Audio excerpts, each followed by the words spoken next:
Hey everybody, well last lesson I talked about all about the right hand technique simplified. So today let's talk about the left hand technique. Now first off, this is the kind of bar that I'm using, and I'm sure you've seen this in lots of my lessons. This is the sheer horn stainless steel bar, and you'll notice how it has both ends are exactly the same, and they jut out like that, right? Flared ends. The other thing is it has these grooves on the sides and on the top.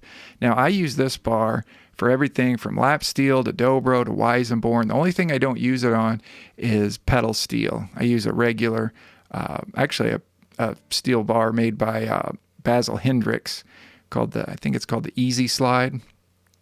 But this is the one that I'm going to be using and teaching on. Now, why do I like this? Well, I like it.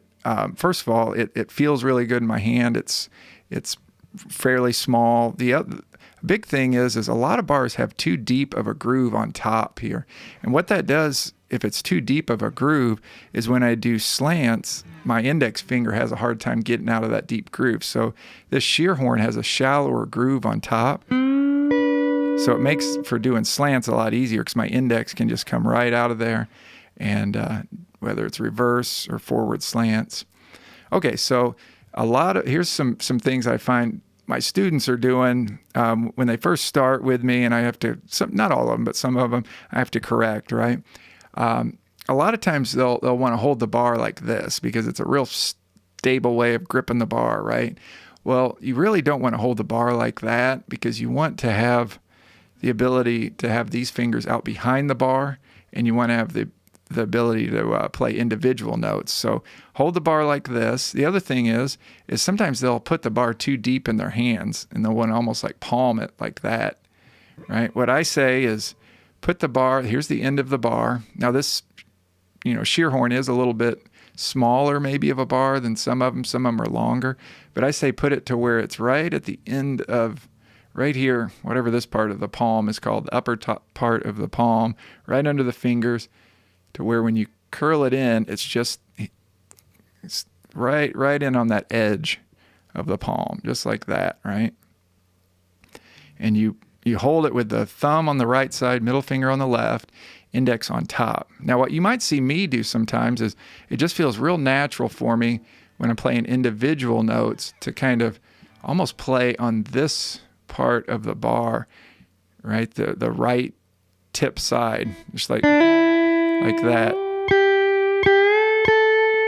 right? Because it just feels natural for my hand to be in this position, and that ends up turning the bar almost like that. Now, putting my middle finger, I don't know if that's bad technique or what, but it feels really natural. It's what I've been doing for years. So I just go with it. So whatever your hands, whatever's comfortable for you, that's comfortable for me. If I'm playing a chord though, I'm straight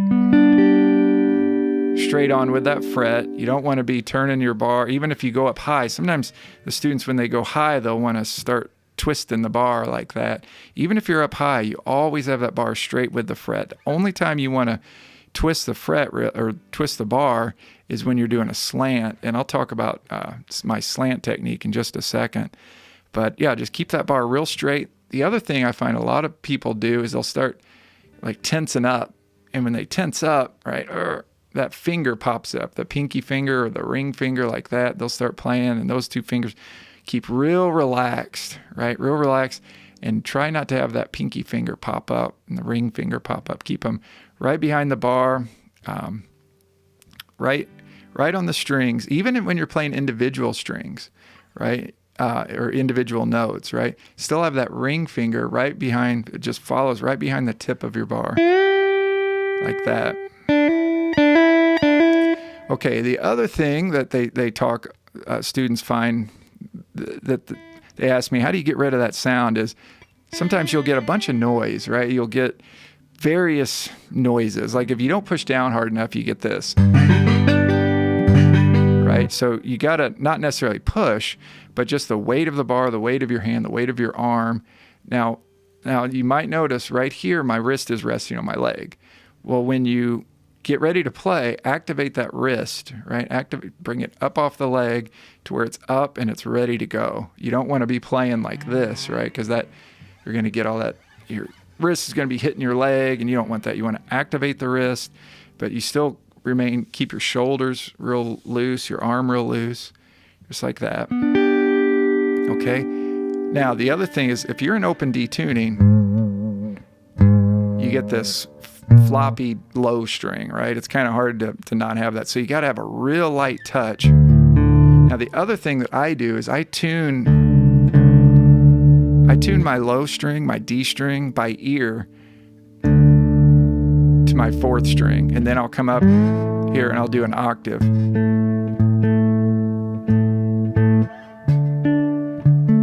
And I'll do an octave up here on the 12th fret. What you're going to find is if you have a lazy hand that starts doing this little number, kind of putting too much pressure back. See how that goes out of tune? You're pushing that low string too far, like that. Okay, keep just a very light touch, but not enough to where it's making noise, but just a real light touch. Activated wrist up here, not a lazy wrist. Activated wrist. These fingers always back behind, all straight with your bar. Don't push down evenly with the bar, but not like that. Here, go out of tune. And I would tune that low string by ear. To me, and I hate to say this, when I test it with the tuner, it's actually flat. But I think it's so floppy that it's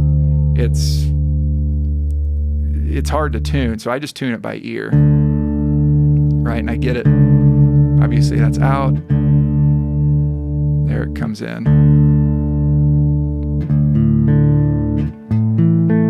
Now let me tune it by ear, and I'll show you, or by the tuner. There it shows 6 cents flat. So I'll tune it in tune with the tuner. Now let's test it.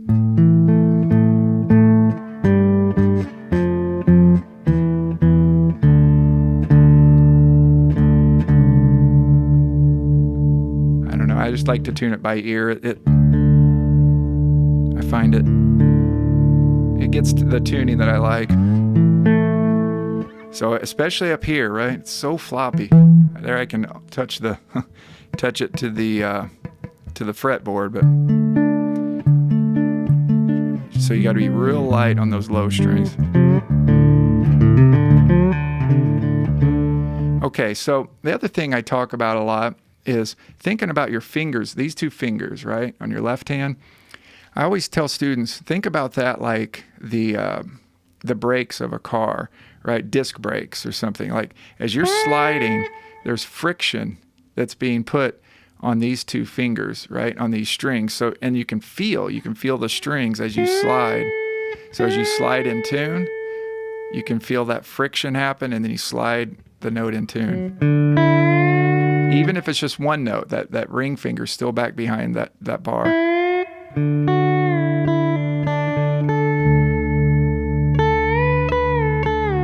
Now, talking about left-hand technique, we got to talk about vibrato.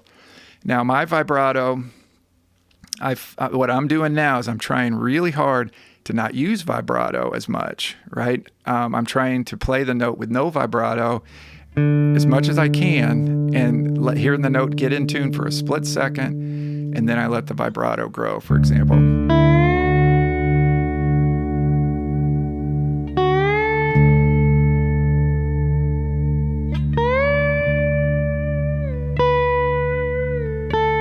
Now, that may not always be, sometimes I'll put the vibrato on, but I found that I was doing vibrato too much, and the note never sounded in tune. It just sounded like an out-of-tune note with vibrato on it, because I was not playing good intonation at first. I was using the vibrato as a crutch for poor intonation. So I'm forcing myself now to really work on my intonation, which means no vibrato until I hear the note in tune. And it's just more of a practice thing too, so that when I'm playing in real time, maybe my intonation will be better,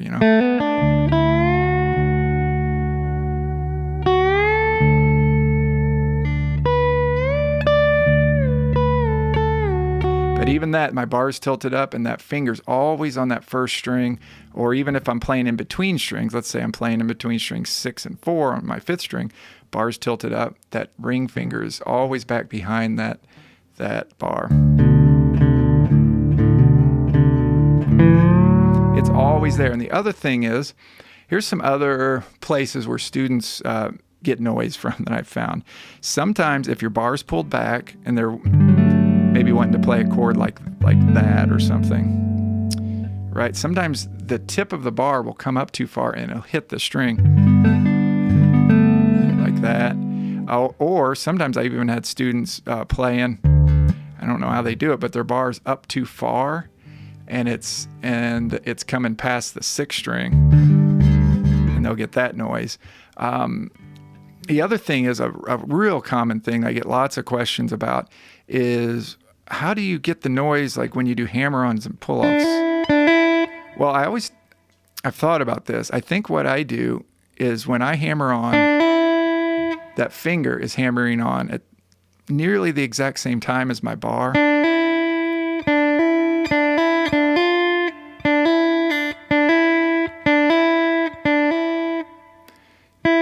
And if I want to pull off and not do a pull off, just pull off quietly, I'll roll my bar back and then let off. So this finger's always doing the muting if my right hand's not doing muting, right? All you got to do is just like a piano, right, that has those felt dampers. That's kind of what this finger is, right? And let me see.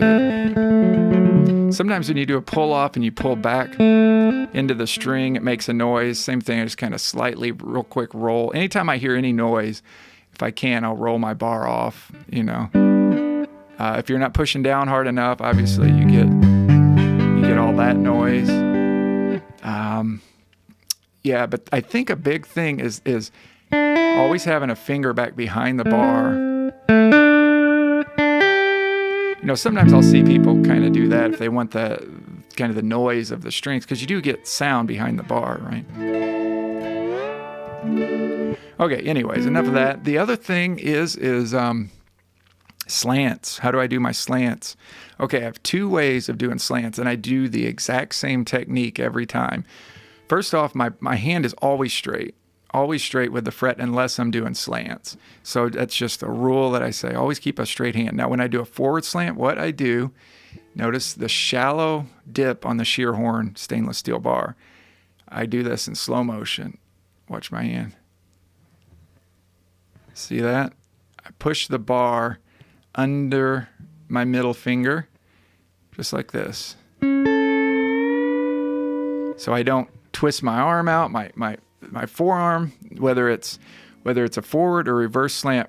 This whole arm never goes out like that, right? If I'm doing a reverse slant,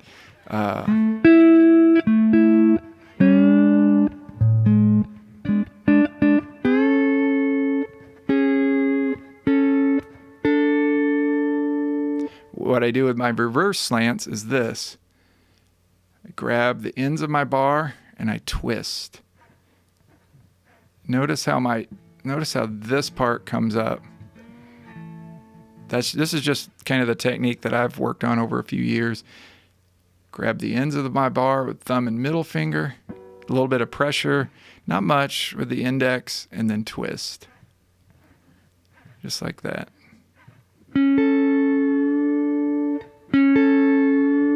But watch the wrist right here. Okay, so let's go over that forward slant. Push right here with the thumb and push with the middle finger on the side.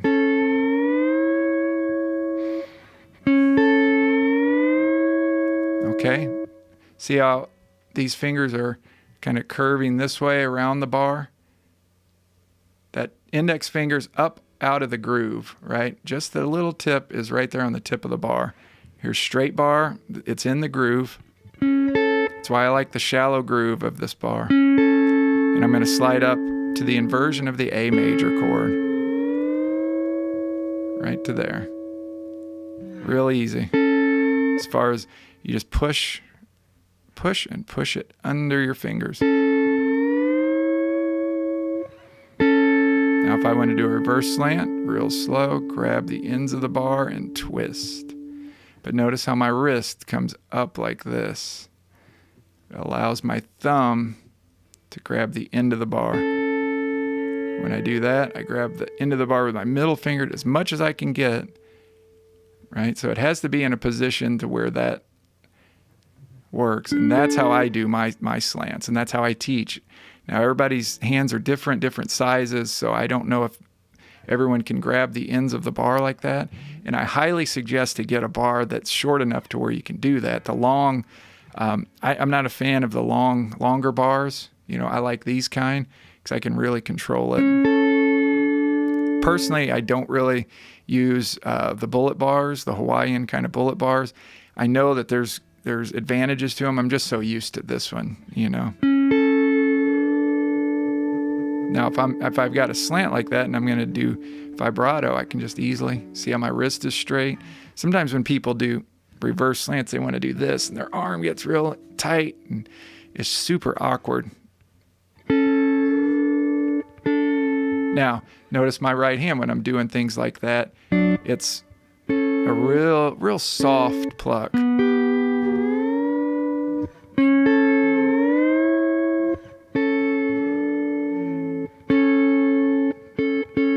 And watch that. Keep real loose fingers, real loose. But keep those on the strings. They should always be touching as much as possible. Now, even when I do that, when I do a reverse slant, look at my ring finger here, how it's on nearly all the strings. Another mute that I do, it's something you probably I don't know if you guys do this or not, but I'll mute sometimes the lower strings with my thumb, like that, right? If I don't want those, if I hit something, maybe I hit a wrong note or something, my thumb can mute basically all the way up to my third string if it needs to. Okay. Now, here's a technique. I'll just kind of end with this one. Need to probably make a whole separate video on this, but sitar sounds. Totally got to give credit to Rob Ikes for this. And he's the first one I've ever heard do it. But you turn your bar almost parallel with the first string, right? Not perfectly parallel, but let me see if I can get the...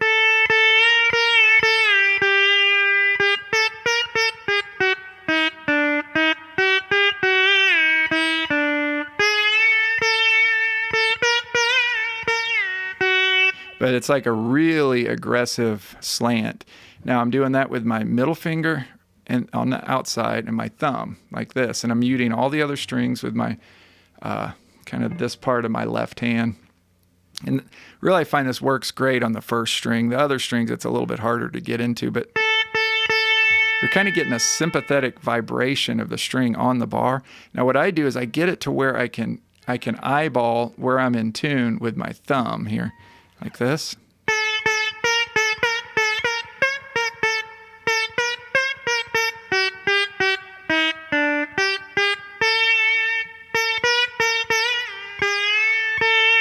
Anyways, that's something you can... Takes a while to get... Something I need to work with. I won't play out of tune for you, but yeah, definitely. It's hard to figure out where you're in tune. It's easy to push down too hard on the strings. So it's something that it's going to take a lot of practice, but I'm finding that if I can get my thumb as a cue to where the bar is hitting the string, because it'll be back kind of on the end of the bar.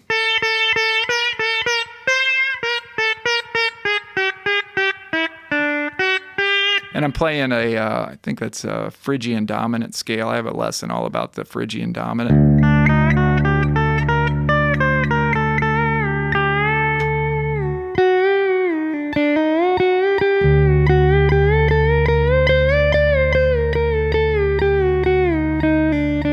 Has a flat 2, a major 3rd, a major 4th, major 5th, a flat 6th, and a flat 7. It's a great little scale. The other cool thing is you can do the first fret to open this.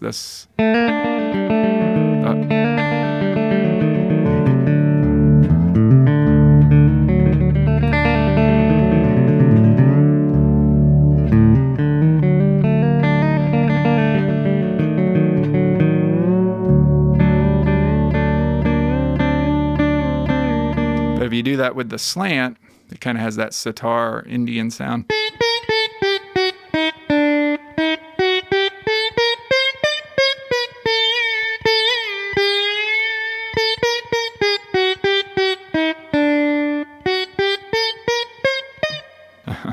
harder to get up higher.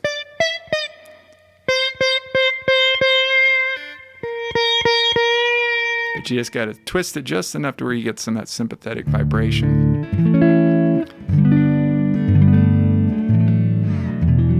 So that's my kind of left hand technique in a nutshell. Straight hand, avoid that. Don't hold it like that. That's the first mistake. Hold it like this.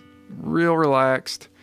When you're doing slants, just push, push. When you're doing forward or reverse slants, twist like that. Notice the wrist. Up and down, up and down. Because to get that thumb out, you got to lift that wrist like that.